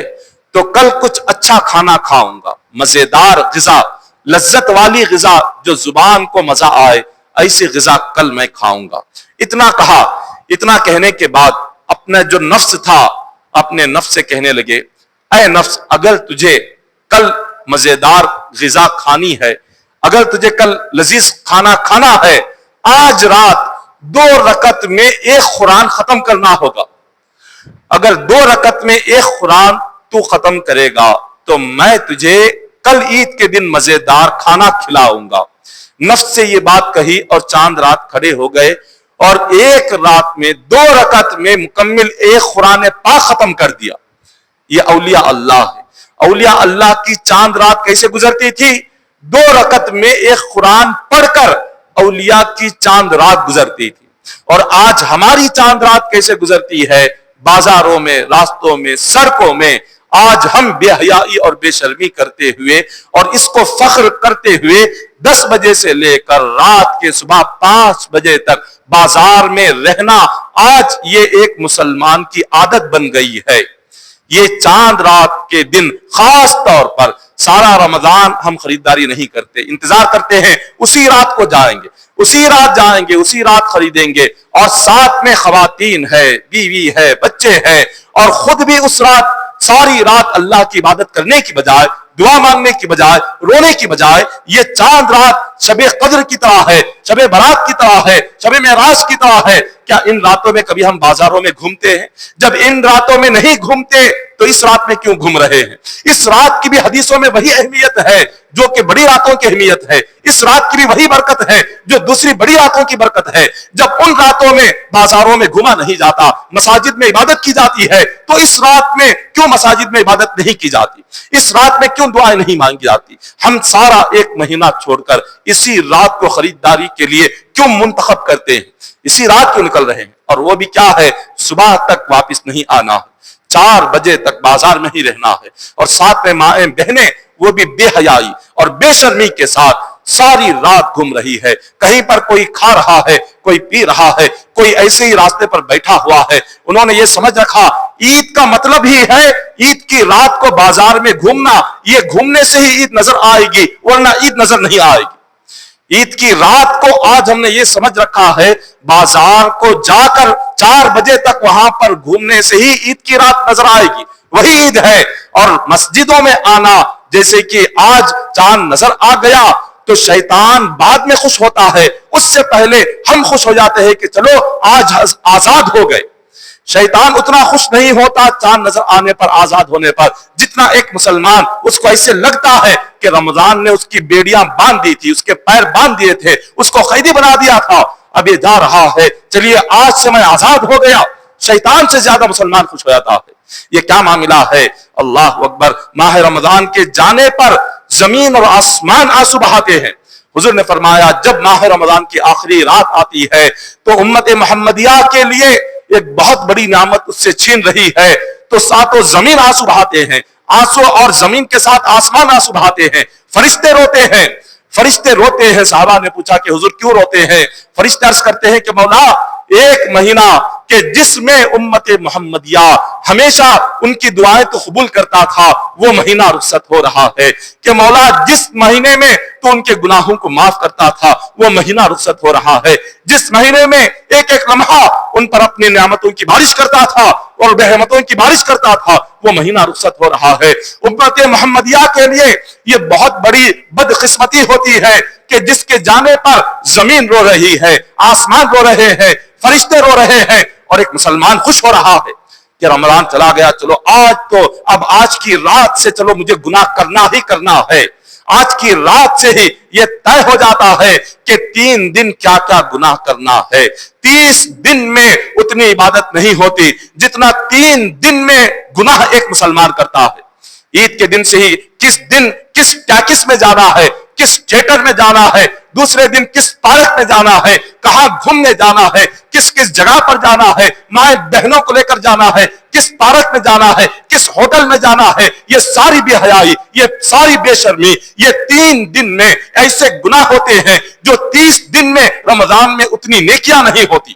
کیا عید یہی ہے؟ کیا عید کا مطلب یہی ہے؟ کیا چاند رات کا مطلب یہی ہے؟ کیا صحابہ نے ایسے عید منائی؟ کیا مصطفیٰ نے ایسے عید منائی؟ کیا اولیاء نے ایسے عید منائی جیسے آج ہم عید منا رہے ہیں؟ ہرگز نہیں ہے۔ نہ یہ صحابہ کا طریقہ تھا، نہ یہ حضور کا طریقہ تھا، نہ یہ اولیاء کا طریقہ تھا۔ اولیاء کا طریقہ تو یہ تھا جو ذوالنون مصری بتلا رہے ہیں۔ حضرت ذوالنون مصری چاند رات میں 2 رکعت میں ایک مکمل قرآن پاک ختم کر دیتے، اور جب قرآن پاک ختم ہوتی ہے چاند رات میں، صبح عید تھی، آپ کے مریدین نے جب آپ کے پیر نے خواہش ظاہر کی تو ایک بڑا سا برتن لے کر آئے، اس میں ہر قسم کے لذیذ کھانے رکھ کر لائے۔ حضرت ذوالنون مصری نے ایک لقمہ اٹھایا، ایک لقمہ اٹھا کر منہ کے قریب لے گئے اور پھر آپ نے اس کو رکھ دیا، اور آپ کے جو شاگردین تھے انہوں نے پوچھا کہ حضور کیا معاملہ ہے؟ آپ نے ایک لقمہ اٹھایا اور پھر آپ نے رکھ دیا، کیوں نہیں کھایا؟ آپ نے فرمایا جب میں نے ایک لقمہ اٹھایا اور کھانے کے لیے منہ کے قریب لے گیا تو دل سے جو نفس تھا، نفس کہنے لگا اے ذوالنون تو نے 10 سال تک تو مجھے رو کے رکھا، لیکن 10 سال کے بعد آخر میں نے اپنی بات تم سے منوا ہی لی،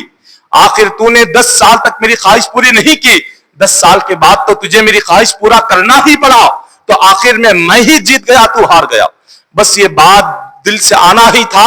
ذوالنون مصری نے ایک لقمہ رکھا اور اس کے بعد کہا آج کے بعد آگے اور 10 سال تک تجھے گرم پانی پلاؤں گا، سوکھی روٹی کھلاؤں گا۔ اپنے نفس سے یہ وعدہ کرتے ہیں۔ عید کا دن ہے، دیکھیے عید کا دن کیسے گزار رہے ہیں، عید کے دن بھی تقوی اور پرہیزگاری کیا ہے، عید کے دن بھی نفس سے کیسے لڑ رہے ہیں، کیسے اپنی خواہشات کو توڑ رہے ہیں۔ اتنے میں ایک شخص آیا، آپ نے اتنا کہہ کر کھایا نہیں، چھوڑ دیا۔ ایک شخص نے دروازے پر دستک دی، آپ نے دروازہ کھولا، ایک شخص اس کے ہاتھ میں ایک بڑا سا برتن تھا جس میں ہر قسم کے کھانے پینے کی چیزیں تھی۔ وہ شخص گھر میں داخل ہوا، کہا کہ حضور میں نے یہ سب کچھ رات میں اپنے لیے بنایا تھا کہ عید کے دن یہ سب کچھ کھاؤں گا، لیکن خواب میں حضور علیہ الصلوۃ والسلام کی زیارت ہوئی، حضور نے فرمایا کہ قیامت کے دن اگر میری شفاعت چاہتا ہے تو یہ لے جا اور ذوالنون مصری کو کھانا کھلا دے،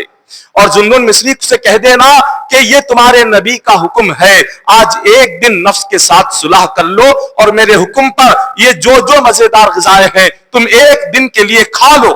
اللہ اکبر۔ حضرت ذوالنون مصری فرماتے ہیں اگر یہ حضور کا حکم ہے تو مصطفیٰ کے حکم کو میں ابھی مانتا ہوں، اتنا کہہ کر آپ نے اس میں سے کھانا شروع کر دیا۔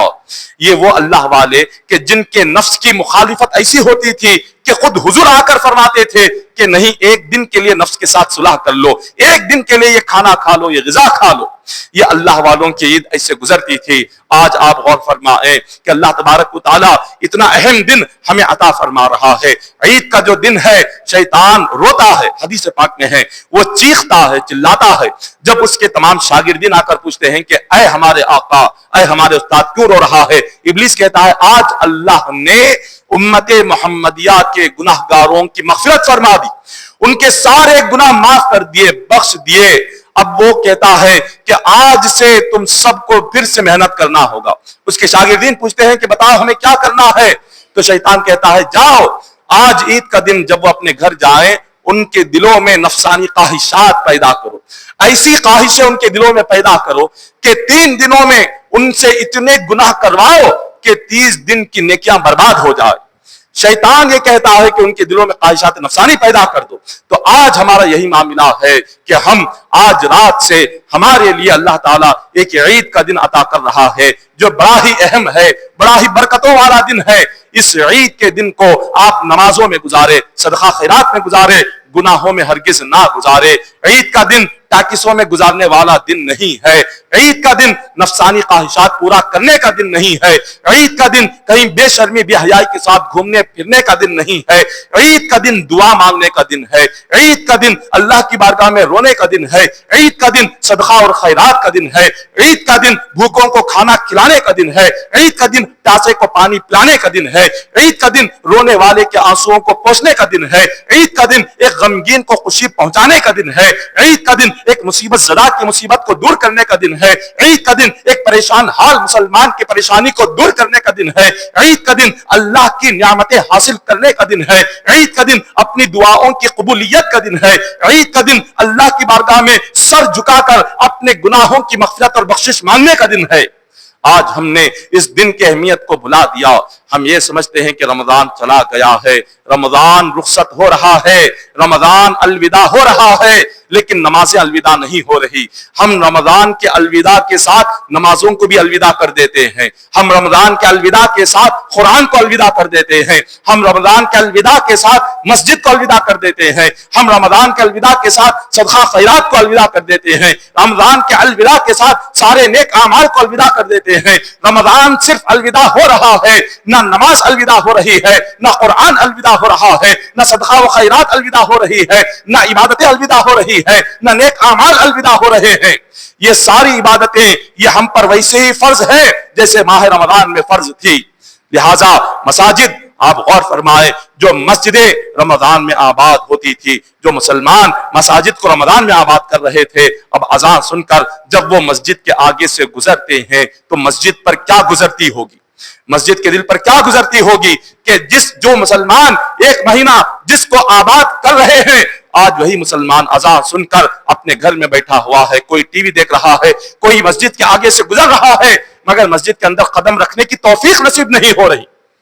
تو لہٰذا مساجد کو ویران نہ کریں، مساجد کو ویران نہ کرے، مساجد کو آباد رکھیں۔ جیسے رمضان میں آباد رکھتے تھے، ہمیں اسی طرح سے آج بھی مساجد کو رمضان کے بعد بھی آباد رکھتا ہے۔ جیسے رمضان میں ہماری پابندی ہوتی تھی فجر کی، ظہر عصر مغرب عشاء کی، اسی طرح 5 وقتہ نماز کی رمضان کے بعد بھی ہمیں ویسے ہی پابندی کرنی چاہیے۔ اگر پابندی نہ رہی، 1 مہینے کے مسلمان ہم بنتے ہیں، 30 دن کے مسلمان بن جاتے ہیں، اور پھر اس کے بعد سال کے 11 مہینے مسلمان نہیں ہے۔ ایسے نہ بنے، 12 مہینے مسلمان بنے۔ جیسے 1 مہینہ ہم اللہ کی عبادت کر کے اسے راضی کرنے کی کوشش کرتے ہیں، اسی طرح 12 مہینے اللہ کو راضی کرنے کی کوشش کیا کرے۔ تو لہٰذا محترم سامعین اکرام، عید کے دن کو اپنے لیے اللہ کو ایسے گزارے جیسے اللہ ہم سے راضی ہو جائے، اللہ ہم سے راضی ہو جائے، ایسے عید کا دن گزارے۔ آج کی رات عبادت کی رات ہے، جتنا ہو سکے آج کی رات نوافل ادا کرے۔ آج کی رات آپ جو دعا مانگیں گے دعا قبول ہوگی۔ آج کی رات ضرور دعا مانگے، آج کی رات ضرور تہجد پڑھے، اور کل کا دن بھی آپ جتنا ہو سکے صدقہ و خیرات میں لگائے، اور جتنا ہو سکے دعا میں لگائے، نماز میں لگائے۔ دعا ہے کہ اللہ تبارک و تعالی ہم تمام کو کہنے سننے سے بڑھ کر عمل کرنے کی توفیق عطا فرمائے۔ الہ العالمین مالک و مولا، ہم تمام کو صحیح معنوں میں عید کی خوشی عطا فرما، صحیح معنوں میں عید گزارنے کی توفیق عطا فرما، سنت کے مطابق ہم تمام کو عید کی خوشی منانے کی توفیق عطا فرما۔ الہ العالمین ہم تمام کے نمازوں کو، روزوں کو قبول فرما، مولا اس کا بہتر سے بہتر اجر دنیا و آخرت میں عطا فرما۔ الہ العالمین مالک و مولا باری تعالی، ہم تمام کی زندگیوں میں مولا جیسے رمضان میں عبادتوں کی پابندی تھی، رمضان کے بعد بھی ہماری زندگیوں میں یہی عبادتوں کی پابندی عطا فرما۔ الہ العالمین تقوی اور پرہیزگاری زندگیوں زندگیوں میں عطا فرما۔ مولا جس طرح رمضان میں گناہوں سے بچتے تھے، رمضان کے بعد بھی اسی طرح گناہوں سے بچتے رہنے کی ہمیں توفیق عطا فرما۔ ان اللہ و ملائکتہ یصلون علی النبی ایھا الذین آمنوا صلوا علیہ وسلموا تسلیما۔ اللهم صل علی سیدنا محمد وعلى ال سیدنا محمد وبارک وسلم صلوا علیہ الصلاۃ والسلام علیک یا حبیبی یا رسول اللہ صلی اللہ تعالی علیہ وسلم۔ حسبنا اللہ حسبنا اللہ حسبنا اللہ نعم الوکیل، نعم المولا ونعم النصیر۔ سبحان ربک رب العزة عما یصفون وسلام علی المرسلین والحمد للہ رب العالمین۔